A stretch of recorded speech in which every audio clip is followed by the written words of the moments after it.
Rosario ng Manawag.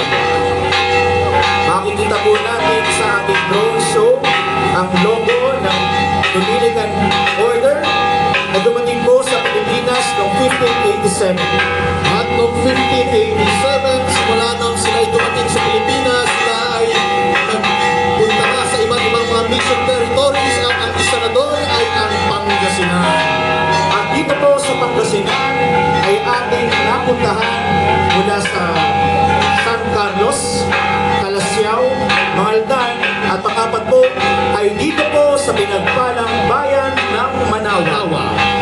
At habang patuloy po namin inatabayanan ang kanyang pagbabalik sa kanyang tahanan, ilabas po namin at iwagay-way ang ating mga puting panyo habang itinadalangin natin sa Panginoong Diyos ang ating mga kahilingan. Nakikita sa ating kalangitan ang isang imahe ng ating amang si Santo Domingo na ang kanyang orden ay nagpapatuloy na kanilang gawain pangsimbahan dito sa bayan ng Pangasinan. Si Santo Domingo din ang ating ipinapaguring na fundador ng pagdarasal ng Santo Rosario. Mabuhay ang Santo Rosario! Mabuhay!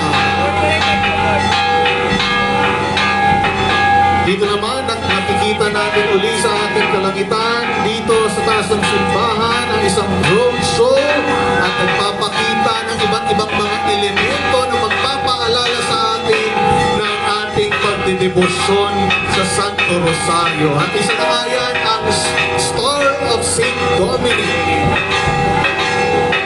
Ang 8-pointed star na traditionally attributed sa star na namataan ng ninang ni St. Dominic nung siya ay bininyagan.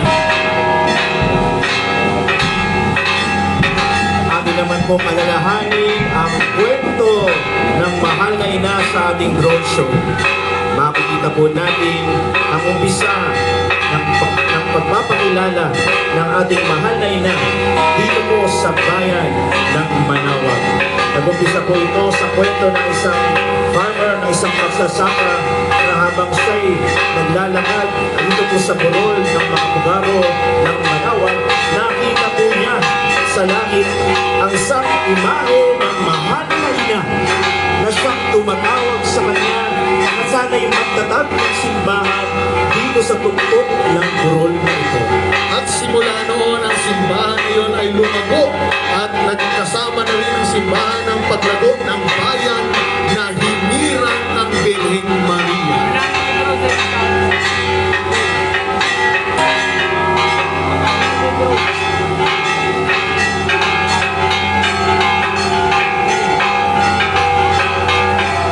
Yan, nakikita naman natin ang banal na Santo Rosario dahil ang Birheng Maria na nagpahayag ng kanyang sarili dito sa burol ng Manawag ang siyang kinilala bilang Birheng Maria ng Santo Rosario.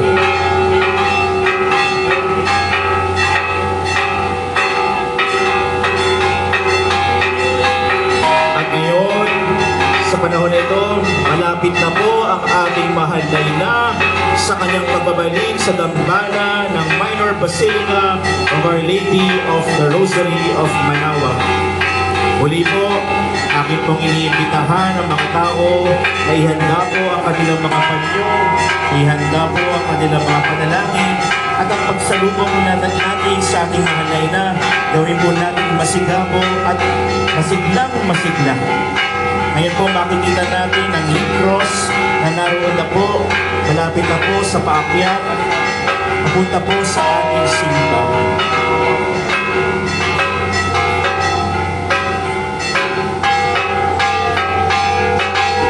Makikita po natin sa ating kalangitan, corona.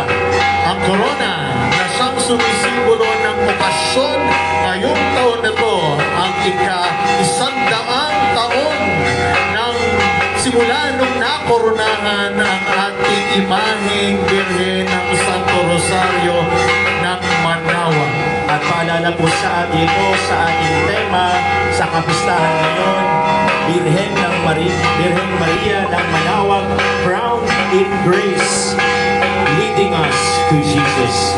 At itong corona po ito ay hindi lamang po nagsisimbolo ng pagpapala na binigay ng Diyos sa ating mahal na ina.